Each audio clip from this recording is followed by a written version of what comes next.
We're coming to you from the Radford Studio Center lot in Studio City, right over the hill from Hollywood.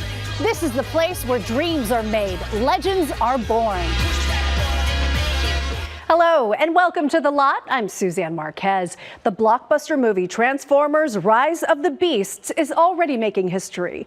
It's directed by Stephen Kaple Jr., the first black director in the franchise. As director, Stephen Kaple Jr. plans a scene with his star, Anthony Ramos. It's a childhood dream come true. In 1996, when he was 8, he saw Beast Wars Transformers. And little did he know, by the time he was 35, he'd make a movie based on the same cartoon.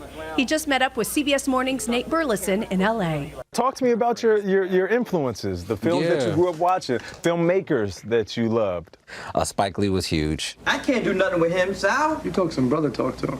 Brother talk? He was a huge influence. If it wasn't for him, a lot of us wouldn't be here today in terms of the foundation he's laid out. Just being totally inspired by his work, seeing us on screen, quoting his movies, everything from Do the Right Thing, had a huge impact on me and my family. As a kid growing up in 1990s Cleveland, Ohio, Stephen Kaple Jr. found himself behind the camera at an early age. Those are my friends, the Goonies. The sense of adventure, watching movies like Goonies. Sounds like calm. But the other thing, the creative itch, which I have to say, like, my mom imprinted on me. Really? How so? Yeah, she had a VHS, like, little camcorder at home. I learned how to edit using the VHS camera, so I knew that if I turned it on, record, you do your line, stop it, that was perfect. What? That's how I was learning at 10 or 11 years old. But I never saw it as a career until I got end of high school going to college. And I was like, can I really do this? With the support of his mother, Janet, Kaple Jr. refined that ambition at one of the best film programs in the country. While at the University of Southern California's School of Cinematic Arts, he'd connect with another student who shared his love of movie making, Academy Award-nominated director Ryan Coogler. It's not many of us there at USC, right? You're looking around and you have that, like, oh, it's 5 of the black students here. And as soon as we met, it was just like, we instantly clicked. Little did we know we'll be working together in the future at this level. After a successful run at Sundance with his first feature, at 29 years old, Kaple Jr. was asked to head his first big project, part of Sylvester Stallone's Rocky franchise. When a fighter ain't got nothing to lose, he's dangerous. I'm dangerous. Creed 2. Coogler had directed the original only a few years earlier, and at first, Kaple Jr. said, no thanks. My first instinct is why Ryan isn't doing it. Spoke to Ryan, found out why he was working on this small project that was a graphic novel that ended up being Black Panther. Just a little project. To the right, please. He was like, yeah, I'm working on this graphic novel. Working on this thing. There's a Marvel project, so we couldn't talk about it. I was like, oh, it's Black Panther. So, like, that's the reason why I initially said no. It wasn't out of fear. Kaple's Creed 2 was both a critical and commercial success. One of the reasons why the robots and the Transformers feel so different is we shot a lot of night stuff in the film. The latest Kaple Jr. project is his most ambitious. Transformers: Rise of the Beasts is about as big a blockbuster as they come. The 7th live-action film of the iconic franchise will reintroduce you to the robots fans have come to love, while debuting a new set of characters for a new generation of fans. Now, I don't blow smoke. I'm very honest. If the movie's good, I'll say it's good. If it's great, I'll say it's great. That's the best Transformers movie I've ever seen. Which one? Yours. Wait, you seen the film? Yeah, I've seen the film. Was I not supposed to say that? My bad. I've seen it, okay? Oh, this is great. I got a sneak peek. The movie's dope. Let them come. This movie has a vibe. Yeah. How important was it to find your voice within this movie? It was extremely important. So when stepping into Transformers: Rise of the Beast, I used the characters to really convey that. Casting Anthony Ramos, casting Dominique Fishback, and creating a new character like Mirage. This is probably a lot for you. You know, who was like one of my favorite, Pete Davidson, like his voice and his character just adds a whole nother flair to the franchise we haven't seen before. Here you are, the first black director of a Transformers film. Mm-hmm. Has that set in? No, it has not set in just yet. I've been like in my own bubble trying to deliver and be like, hey guys, I hope you guys really enjoy this. I put my heart into it. I'm still like floating a bit, so I haven't grounded myself to like literally look up and go, oh wow, we just did that.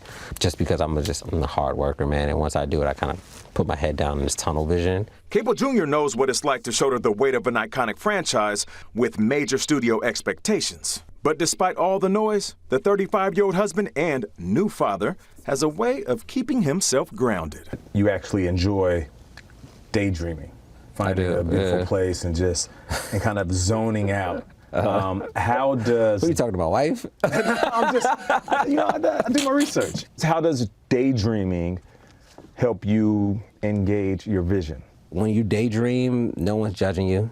You know, you could drift as far as you want, go far out as far as you can possibly be, and then reel yourself back in if you want. You know, something I'm going through in life, I get inspired by it. I have to write it down and make sure I put it in my notepad of being like, okay, next time I'm working on the script, I can pull something that's really honest so I can learn from my mistakes in the past.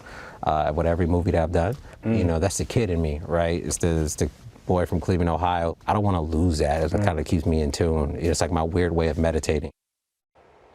And Transformers' leading man is keeping busy. Remember this one? Twister. It was a huge hit back in '96, starring Helen Hunt and Bill Paxton as meteorologists pursuing an F5 tornado. The new movie Twisters is not an actual sequel or remake, but similar enough, updated with new tornado hunting methods and techniques.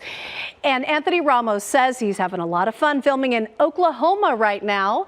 And he starred in Hamilton, then the film version of In the Heights, now leading two blockbusters. Twisters will be out next July.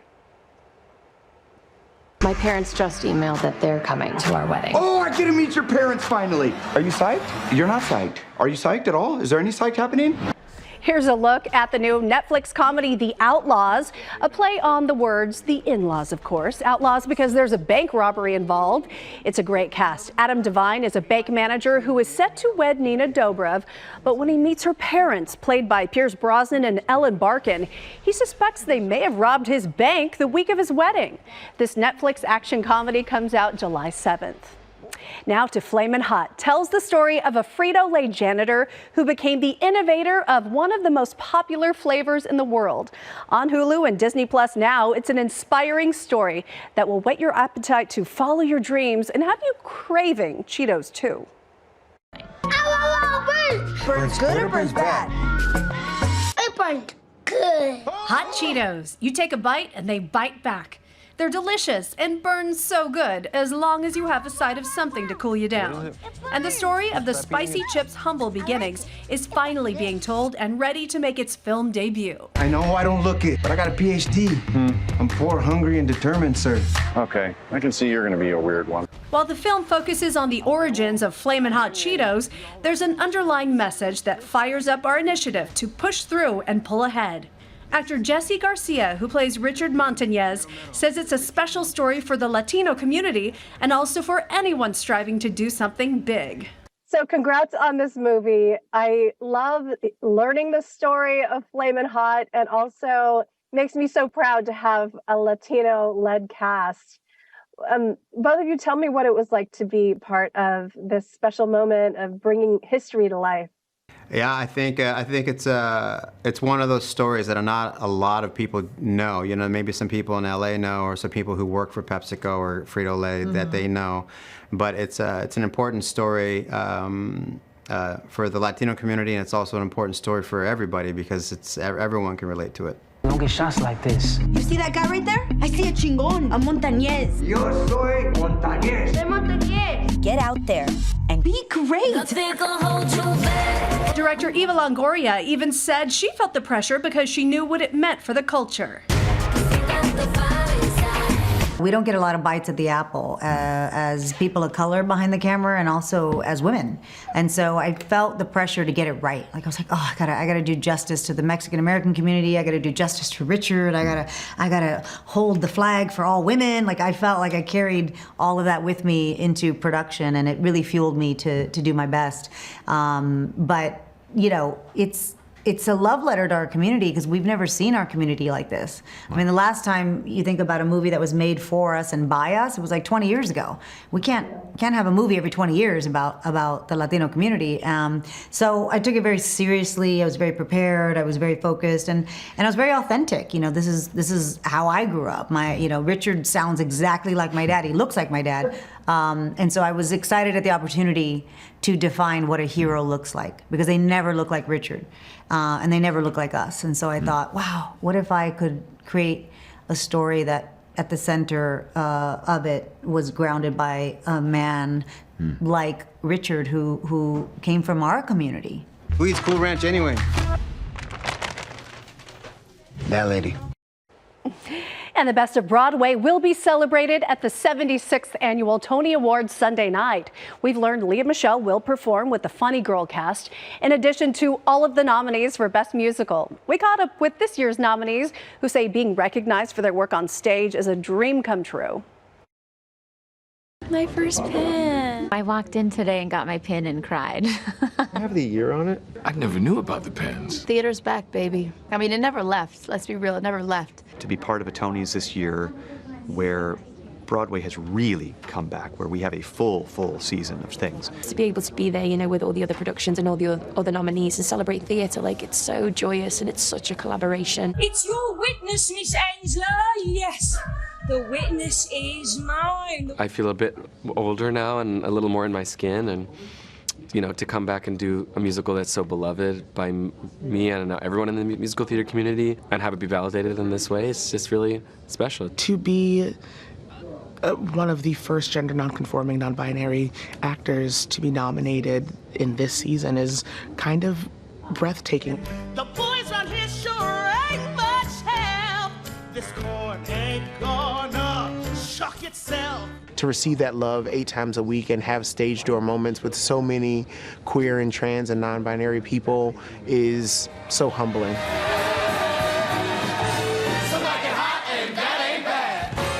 The Tony Awards provide access to theater to anybody who wants to turn on their TV. And that's, I think, what's special about the Tony Awards. I lived in Fresno, California. I couldn't fly over and see a Broadway show, so I could see glimpses of it on the Tonys and see all these stars who I admired and wanted to be like when I grew up. You know, you do plays in junior high and high school and college. This is it. This is Broadway. Like, it doesn't get any bigger than this. You know what people do when they're surprised, shocked, and uncomfortable? I have a feeling you're going to tell me. They laugh. It's going to be a great show. Also, an exciting venue this year. Historic to Washington Heights to New York. I love that we're like supporting that community too. You know, there's so many different shows that are happening, but when you have one night that kind of says, look at this gem, look at this gem, look at this gem, you see it all right before you. Whether you're here as a nominee or not, the work of the theater is really precious and essential. Don't miss the Tonys, hosted by Tony nominee Ariana DeBose, live June 11th at 5 p.m. Pacific, 8 p.m. Eastern on CBS and streaming live and on demand on Paramount+. And when we come back, movie critic Grae Drake will join us to talk about what's new in theaters and streaming this weekend, and find similar movies on Paramount+.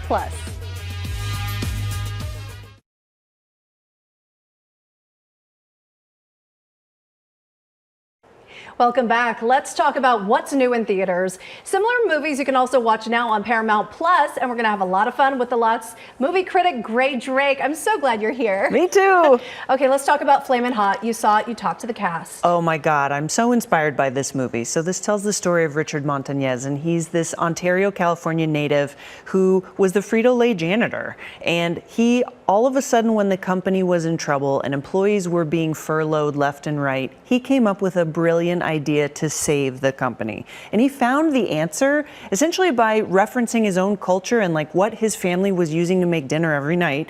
And he created Flamin' Hot Cheetos. Which I love that this story is getting a national stage. I love that Eva Longoria is returning to the director's chair. Absolutely, and she does such a great job because even though the movie doesn't really offer anything necessarily new in the way of script, it's so heavy on inspiration. And it's so great that it focuses so much on Richard's culture and that he was able to bring that to so many people around the world. I love it. Okay, so what can we watch now on Paramount Plus that's similar Well, also celebrating culture, it kind of gives me warm fuzzies in a different way because this is a romantic comedy, is At Midnight. And love that one. This stars Mexican actor Diego Boneta, and he is this guy, he's an employee at a hotel, very high-end and dealing with fancy guests, one of which is Monica Barbaro, who's an actress filming a movie with her gross ex-boyfriend. Yeah.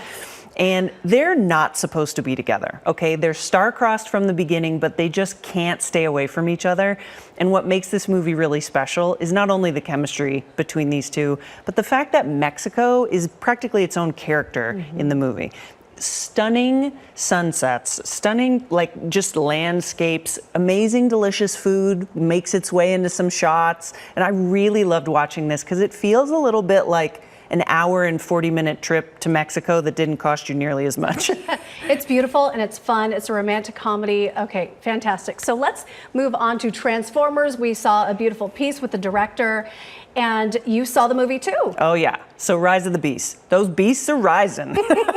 And like, there are a lot of new fun characters in this one. So we've got like a gorilla who's a machine and he's Optimus Primal, and Oscar winner Michelle Yeoh is an eagle, you know, and they also focus a lot on using 90s hip hop in the soundtrack. And they have great actors in Anthony Ramos and Dominique Fishback. So it's fun. It's a standard offering in the way of Transformers movies. So fans are going to be like, yay, it's more good guys fighting bad guys. So it's what's expected, but it's still pretty fun. And also, like, did I mention there's a gorilla who's a machine too? I know, it's so cute. And let's talk about a movie that is on Paramount Plus right now, which is Bumblebee. Yes, Bumblebee. Now, this is a Transformers movie that really bucks the trend, where in 1987, Haley Steinfeld is this young lady. She's having some problems with her family. She stumbles across a Volkswagen Beetle that's actually a Bumblebee. And together, they form this amazing bond. It's a sweet movie. It still has action. It's still fun for Transformers fans, but it has like a new emotion to it. And it's really a memorable entry in the franchise. Okay, so I love these comparisons of what's new in theaters, what's on Paramount Plus. Let's also talk about 3 movies that just dropped, and we're going to start with a Royal Oscar winner. Diana's no longer a member of the royal family. What are you talking about? Charles, this is a private matter. We do things in this country quietly, with dignity. Okay, right now, The Queen is on Paramount Plus. Thumbs up, thumbs down. Big thumbs up. Dame Helen Mirren, she's amazing. And so Queen Elizabeth, interesting subject. Okay, let's go to the next. Prime Minister for you, ma'am.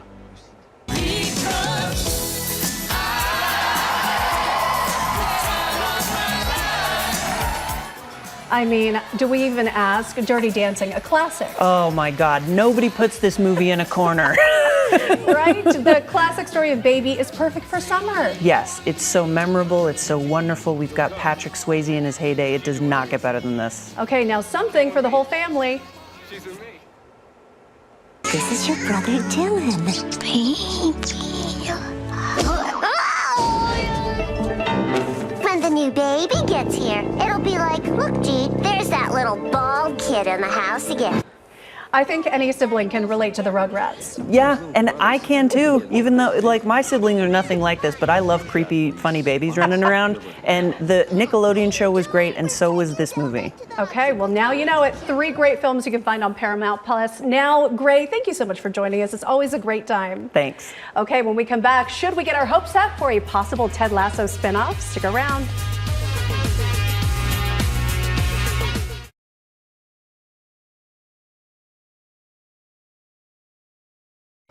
Welcome back to The Lot. Is it really the end for Ted Lasso? After the tear-inducing finale aired last week, Ted Lasso star and co-creator Brendan Hunt went on Reddit for an Ask Me Anything thread. He answered questions about a possible 4th season and whether or not there might be a spin-off. Okay, he says right now they all just need a break. They're focusing on decompressing. But he also said nothing has been ruled out, just give it time. Everything is possible. They just all need to sit with it for a while. So while we wait on that answer, if there will be a continuation of the series or not, we have a treat for diehard fans. The Lot's Kalina Estrino sat down with singer-songwriter Sam Ryder, the voice behind Fought and Lost, which premiered in the second to last episode, and composer Tom Howe, who composed the entire series. Same time, same place next year. And you may win this battle, but you'll never win the war. Better to have fought and lost than never Morning, Will. Hey, morning, Ted.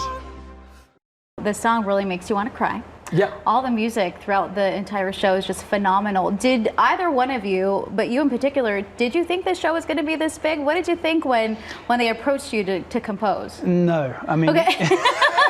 Fair enough. He had full faith. He's like, it's okay, I just wanted to do what I love to do the most, so let's just do it. Well, I think you never know, do you, what's going to be successful and what isn't. And I think initially, I don't think anybody thought it was going to catch light in the way it did, but the writing's so good and the acting and the characters. It's so heartwarming. Yeah, they're just all so lovable, aren't they, as you say? And so everybody just sort of, and it came also, I think, at a time when we'd had a lot of television that was quite dark TV. And the moment that this, came about during the pandemic, everyone needed a bit of happiness, cheering up and positivity. Makes you want to be a better person, doesn't it, when you watch right. Ted? Like, it's just a wicked show, and yeah, I'm so glad to be involved in it at like that last moment with you guys and the team. Like, it's a blessing, Oh, I love this. You can feel the happiness during this interview. Let's talk about Brian May from Queen. Let's talk about him. What was that like? Let me tell you, I got a phone call from Brian May. I don't have Brian's Tell number me everything. saved, right? Okay. So I'm at home, and my phone goes, and I'm watching Ted Lasso because I know that the song's coming up. So I was like, right, I want to watch this TV show that I can't stop hearing about. Everyone loves it. And so I watched it from the beginning and binge watched it because I didn't want to miss the episode where our song was going to be in. And then as I'm watching the video, my phone rings and it's Brian May, but I don't notice at that point. I'm sort of like, answer the phone irritably, like, who's disturbing me while I'm watching the show? He's like, hey man, it's Brian. I'm like, whoa! Absolutely losing my marbles. And he's like, I'm just playing a guitar solo on your song. And I was like, no way. And yeah, he Wait, sent that's over. how you found out? Yeah. Oh my gosh. He loved the song and he sent over his guitar parts, and it's wild because I've been a fan of Queen, like so many of us, for my whole life. They mean so much to myself and all of us, And to hear his guitar playing, because that's him, it's not someone mimicking him, it's him, and that guitar tone is so recognizable. And it's on this song that we've brought into being, and he's part of it, and what an amazing part. So here on the same ground, when the tables are turned around, oh, when your tears fall as your world is crashing down, I hope when you see me, you remember that feeling. Ooh, 'cause we've both seen the world from both sides now. And everybody falls, and life will tear you down and show you what's worth fighting for. Oh, we will see you here, same time, same place next year. And you may win this battle, but you'll never win the war. Better to have fought and lost than never fought at all. Better to have fought and lost than never fought at all. I mean, hello. Wow. Chills. Chills. And what a beautiful song. That does give me hope. We are going to get a new season of Ted Lasso. And I totally believe that Brian May wanted to be part of it because what a beautiful song. Brian is a very sentimental guy. He has a photography book out, by the way, that is focused on all of the photos he took through all of the years of his time with Queen. Hope you can pick it up. That's a wrap for this episode. Thanks for watching. I'm Suzanne Marquez. See you again next week on The Lot.